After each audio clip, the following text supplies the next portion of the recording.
Okay, so here we go. Here's the user interface. 4 main buttons on the front page and the option to slide to the right to see some other permissions we can carry out. Additional reports are sat here, which I can show you shortly. But again, very simple to read, understand and explain.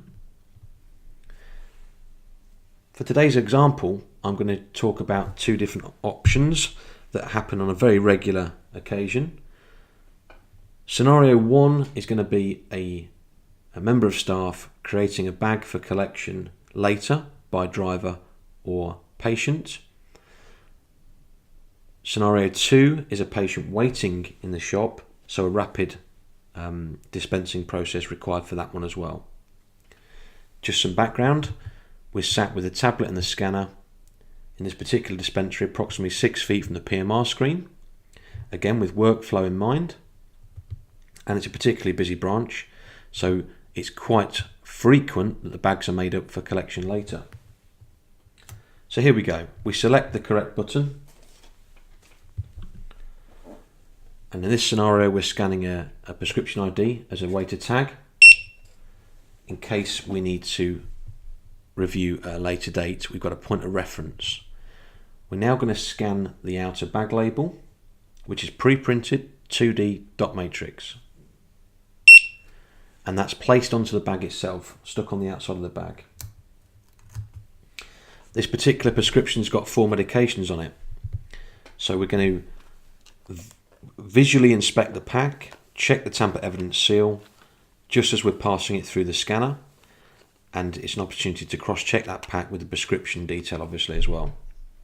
So here we go, I'm going to check and pass all 4 packs through the scanner on the way into the bag. There we go. Now we've got 2 options. We can hand over now, which is my second demonstration, or we can bag on shelf. So add bag to shelf. That's what we'll do. From a software point of view now, what's happened is all 4 of those medications have been verified. No issues have come back. If they did, this would be a bright red line and it would give you drill down options to understand what has gone wrong with that particular transaction. But in this scenario, all 4 packs are in the bag, safely placed on the shelf for collection later. Now, collection and delivery. A driver or patient comes in to collect a particular bag. In this scenario, we'll say it's a delivery driver. Again, they cross-check it with the prescription ID. They take the bag from the shelf and pass it to the driver. At that point, they pass it under the scanner, just the outer bag label. And there we go.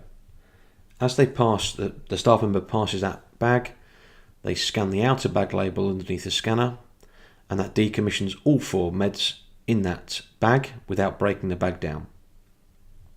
Again, any issues will be flagged up here, but the driver's free to go. So what happens if the bag returns due to a failed delivery?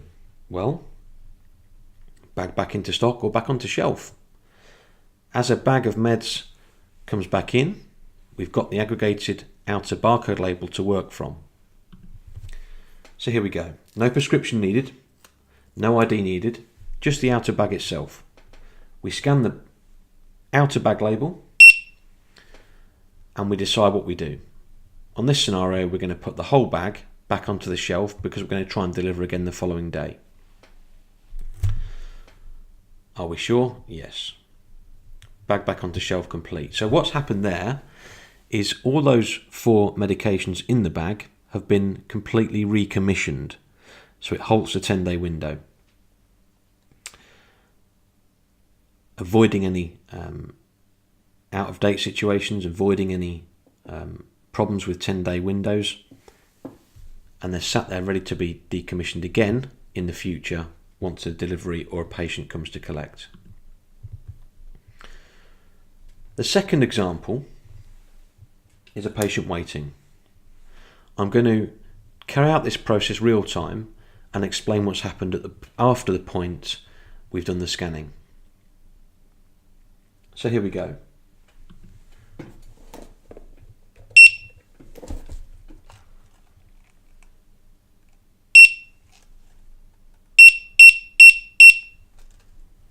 hand over now. There we go.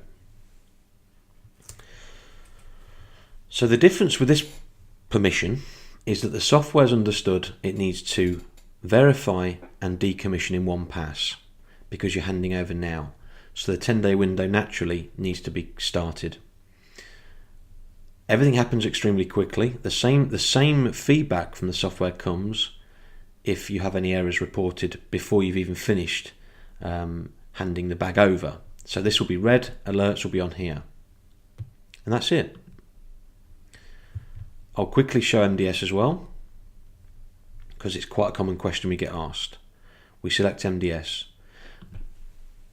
We've got a selection of packs here that aren't going to be attached to a particular patient per se, but are going to be broken. The tamper evidence seal will be destroyed at this point because we're opening the bag. As such, we need to verify and decommission. So we've got 6 packs here that are going to be going through to the deblistering stage in line with the MDS process in this particular branch. So, here we go. 6 packs rapidly passed through the scanner. Tamper evidence seal was all checked at that point, and we've hit decommission. All successful, no errors reported. Back to dashboard. Those packs are now free to be split and fulfill the MDS process. Other reports that we can talk about and show later are verify not dispense, awaiting status, most importantly expiry date tracker and check, and any invalid pack scans. From a front-end user interface point of view, an FMD Connect point of view, this is an extremely rapid situation that we can support all branches with and ensure it fits into all types of workflow, unbiased to which PMR system you're using, unbiased on branch design and layout, and unbiased on any space requirements you may or may not have. Very flexible, very quick, all fulfilling the management information dashboard with all the activity for you to look at from a managerial point of view. Thank you.